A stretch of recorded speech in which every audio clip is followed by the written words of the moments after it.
Red 10. Good afternoon, Eastbourne. Hi, I'm Squad Leader Graham Muscat. I'm Red 10, Team Supervisor with the Royal Air Force Aerobatic Team. It's the Red Arrows.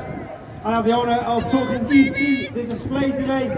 I'll give you some more information about the team, some real information about the pilots, but more importantly, I'll get your eyes in the correct skies so you don't miss a single second of the action. As I said, it's great to be here back at Eastbourne. I know we had a bit of an issue last year, but this year, and we are, I'm sure you're aware, we're actually all departing in 48 hours' time. We're departing in our aircraft over to Canada. So this is pretty much our last UK show before we depart over to Canada. We have one more UK show in Duxford on the 5th of October when we get back. But pretty much this is our last UK show. So certainly our last seaside show. And one of our favourites being back here at Eastbourne. I say we're back bigger and better than last year and the year before. Those that saw us in last year and the previous year saw us as an 8-ship or a 7-ship. But we are back to our full 9 aerobatic display for 2024. And it's great once again to have that 9-ship back together and to put on our famous Diamond 9 formation in the skies of the United Kingdom and all across the world. Not only that, 2024 celebrates 60 display seasons. It's our own Diamond anniversary, and therefore once again it's also great to put our Diamond 9 in the skies. Till Red 10 says it. Red 10's communicating with Red 1 now. The team are airborne. We're operating out of Royal Air Force Oleum in Hampshire today. They are airborne. I'm just trying to make contact with Red 1 to make sure that all their pre-show admin has been done and they're ready to get themselves in for the show. There are 3 types of shows that we can do. It's either a full show, a rolling show or a flat show. And that is determined either by cloud base and or airspace. Unfortunately here at Eastbourne the most we can get is actually a rolling show due to the airspace above, unless we get permission to get into that airspace, which is usually not given here at Eastbourne. But probably today it'll probably be the cloud base which determines the decision made by Red 1. We need a cloud base of about 2,500 to 3,000 feet for a rolling show and 1,000 feet for a flat show. And that decision will not be made by Red 1 until about 10 seconds before he runs into the show. As I said, extremely busy season so far. We usually do about 65 displays in the UK.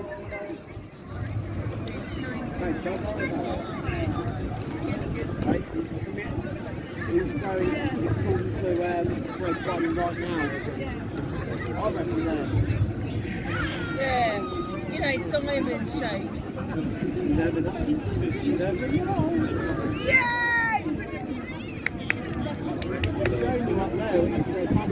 Yeah, I've just checked in with Red 1 and they're all airborne. They're getting themselves into the correct formation. And when they arrive, they'll arrive in our world famous Diamond 9 formation, trailing off red, white and blue. Straight from that direction. Right Yeah. But make sure when they arrive, give them a huge round of applause, give them a huge cheer, and I'll transmit that cheer on the radio to the team, and they'll certainly give them an extra G up to put on a great show for today. But please, put your hands together for 2024.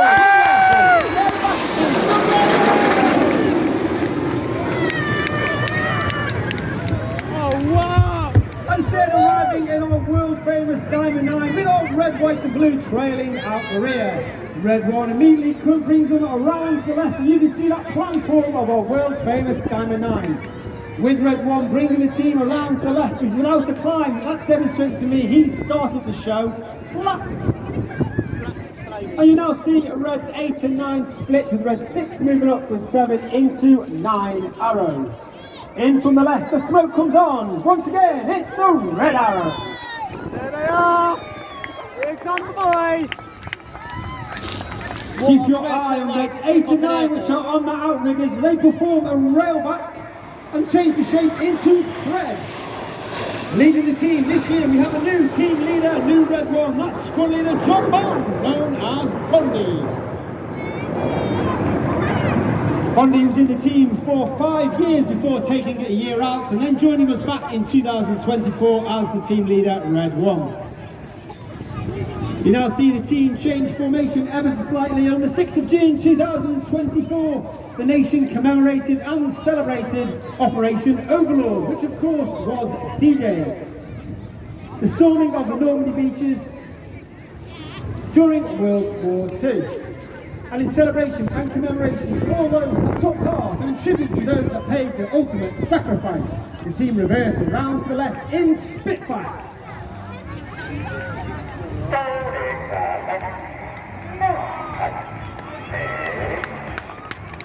On the right of Red 1 is Red 2, that's running in Chris in his first year on the team.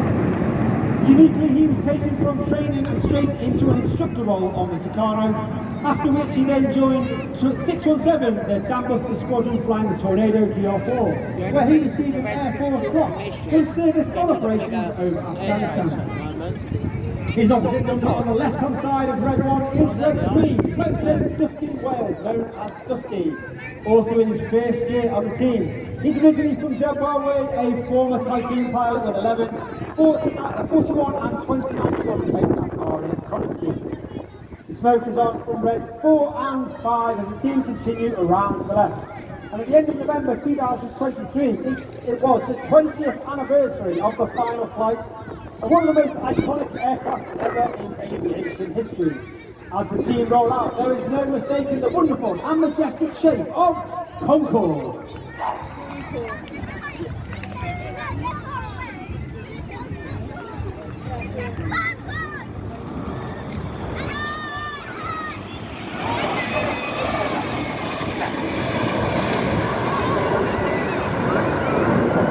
There are actually 11 pilots in the Red Arrows. You have Reds 1 through 9 displayed before you in front.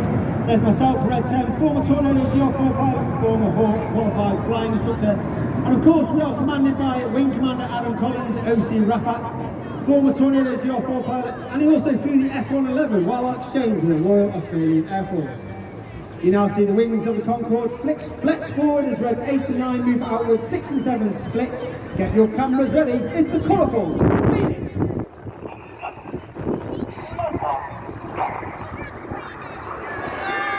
Oh, look at that!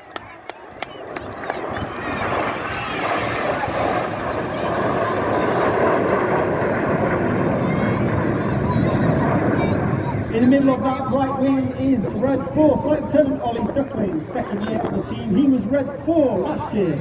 He remained as Red 4 and took on the role of Uncle Enid, which means he is a mentor, works alongside Red 1 in the winter training to make sure our new pilots attain and maintain the standards required of the Red Arrows. All Red Arrows pilots must have at least 1,000 to 1,500 fast jet hours, have one operational tour under their belt and be assessed as above average in the air before they can even apply to join the team.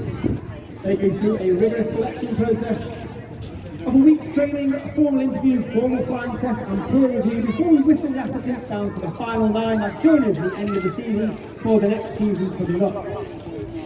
Team now settled in chevron. From the right, the smoke comes on for the chevron present.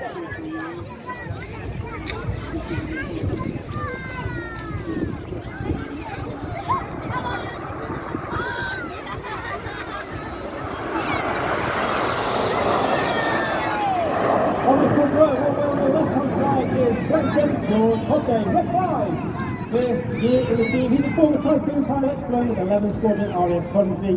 He's also taken part in operations over Iraq and Syria, as well as taking part in the Eastern European Air Policing Patrol in the face of the aggressive Russia. But of course, the Red Arrows is not just about the pilots. We have a team of over 140 personnel. 120 of them are the engineers, the mechanics, the technicians, the public relations, the administrators, and they are known as the Blues, due to the colour of their flying coveralls that they wear. There are a number of Blues here with me today. We've got Corporal Phil Dye on the beach. Have a word with him, have a chat with him, see what he does in the Red Arrows. 8 and 9 now sitting on trail, coming in from the left, for one of the most popular, if not the most popular manoeuvre we fly. Get your cameras ready, it's Tornado!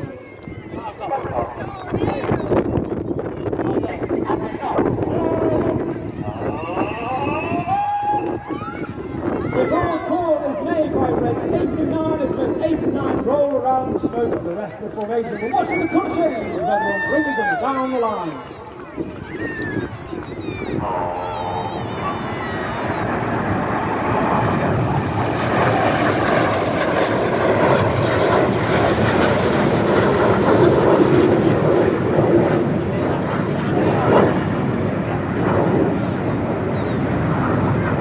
That front section of the aircraft, you may be able to see it flying with the air brake out. It's a small door at the base of the aircraft towards the rear. This has a twofold effect. The first effect means the pilots fly with a higher throttle setting, and thereby it produces the hotter engine gas temperature, and it makes the smoke colours burn a lot more brightly. In addition, it disturbs the airflow outside the back of the aeroplane, and it makes that smoke billow a lot more fuller, and therefore, at certain times in the display, we'll use it to enhance certain manoeuvres. I talked about the blues on the team. 11 individuals who get to fly in the back of our aircraft in between displays when we cannot take the full engineering complement are known as circus. And as I said, on the beach today with me is Corporal Phil Dye, that's Circus 10. He was with me at every air show, filmed the display for safety and debriefing purposes. He's also responsible for many of the videos and images across social media taken from our back of my aeroplane. In from the right, for the final time for this show, in our World Trade Mark Diamond 9, it's the Red Arrow.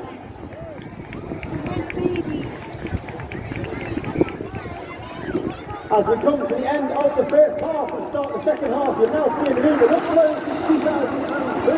This is the 5-4 split. As we start the second half, we now break down into two distinct sections. Off to the right, Reds 1 through 5, now known as